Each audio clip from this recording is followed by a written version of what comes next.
दोस्तों, तो आज हमारा टॉपिक रहने वाला है सेक्युलरिज्म इन इंडिया।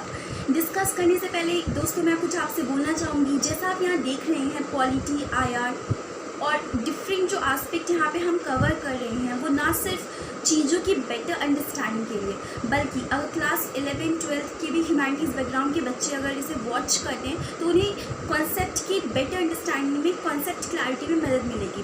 तो आप अगर इस वीडियो को पसंद करते हैं, इसके द्वारा शेयर किए जा रहे कंटेंट को भी अगर आप पसंद कर रहे हैं तो please like, share and subscribe this video PIS. So let us start discussing. First of all, secularism in India.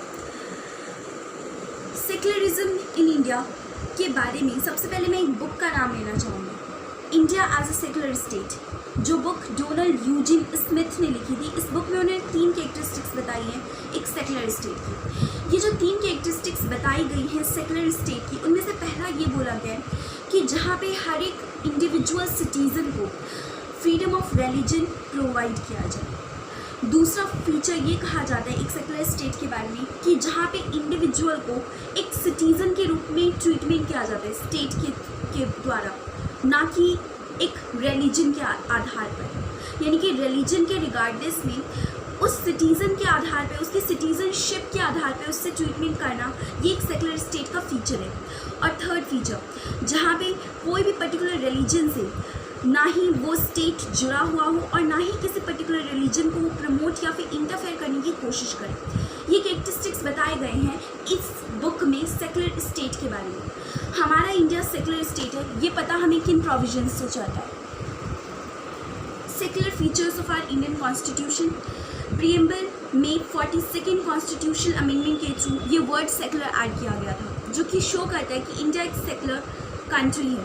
और आपको पता है जैसे कि ये केशव नंदा भारती केस में ये बात स्पष्ट कर दी गई थी कि सेक्युलरिज्म जो कि डिफाइन किया गया है यहाँ पे हमारे कॉन्स्टिट्यूशन के प्रीएम्बल में, और चूँकि प्रीएम्बल हमारे कॉन्स्टिट्यूशन का एक इम्पॉर्टेंट फीचर है, पार्ट है, तो इसलिए जितने भी फीचर्स यहाँ पे एनश्राइंड है, एम्बॉडीड है हमारे प्रीएम्बल में, वो हमारे पार्ट है कॉन्स्टिट्यूशन के। ठीक है, तो ये बात केशव नंदा भारती केस में कह दी गई थी। तो इस वजह से प्रीएम्बल में ये जो मेंशन किया गया ये word secular, it holds some significance. Now next point is fundamental right section, part 3 of our constitution.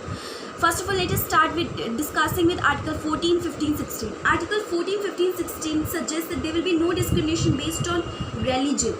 I'm seeing only religion, but there are other grounds as well like sex, caste, and race, other things. But today we are discussing the topic secularism, so I'm talking in context of religion. So there will be no any kind of religious discrimination in case of equal protection of law and equality before law. In Article 15, there has been suggested that there will be no any discrimination on certain grounds like religion, and Article 16 suggests that there will be equal opportunity to all regardless of their religion in the public employment, like the employment offered by the state. So these are the 3 provisions which guarantee that there will be no discrimination based on religion. Now let us move to Article 25, Article 26. Article 25 provides freedom of conscience, while Article 26 provides freedom to manage religious affairs. Now let us come to Article 29, Article 30. Article 29 and Article 30 though mentions both kind of minorities, linguistic and religious.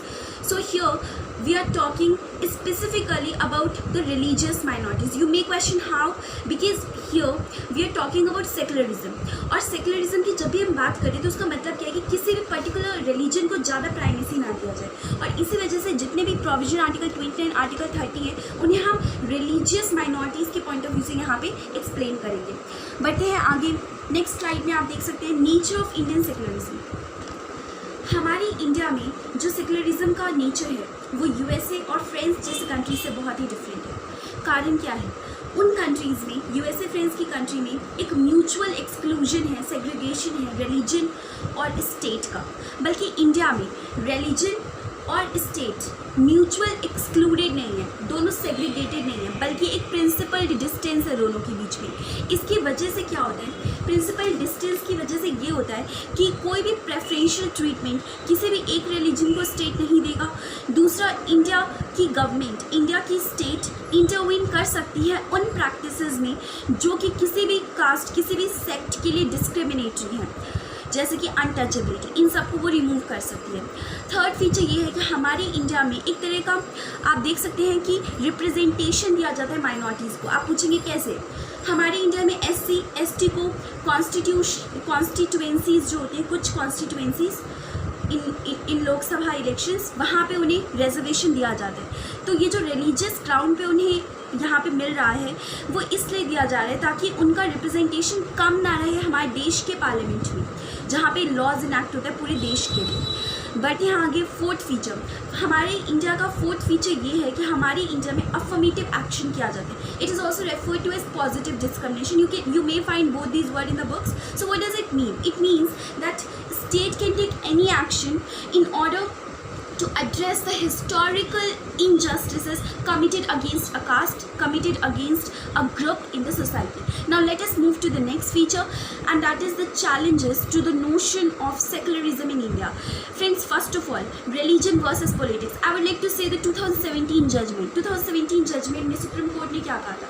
2017 judgment में 123 section of RPA representation of people act 1951 को एक तरह से enlarge करते हुए supreme court ने ये कहा था कि यहाँ पे जो हिज रिलीजन लिखा हुआ है, यहाँ पे ना सिर्फ कैंडिडेट का रिलीजन कवर है बल्कि वोटर का रिलीजन कवर है। यहाँ पे कॉन्टेक्स्ट क्या है? कॉन्टेक्स्ट ये है कि सेक्शन 123(3) जो पार्ट है हमारे RPA 1951 का, उसके अंतर्गत ये मना किया गया है कि कोई भी कैंडिडेट अपनी इलेक्शन कैंपेनिंग के दौरान, जब वो चुनाव प्रचार कर रहे हैं, तो उस दौरान कोई भी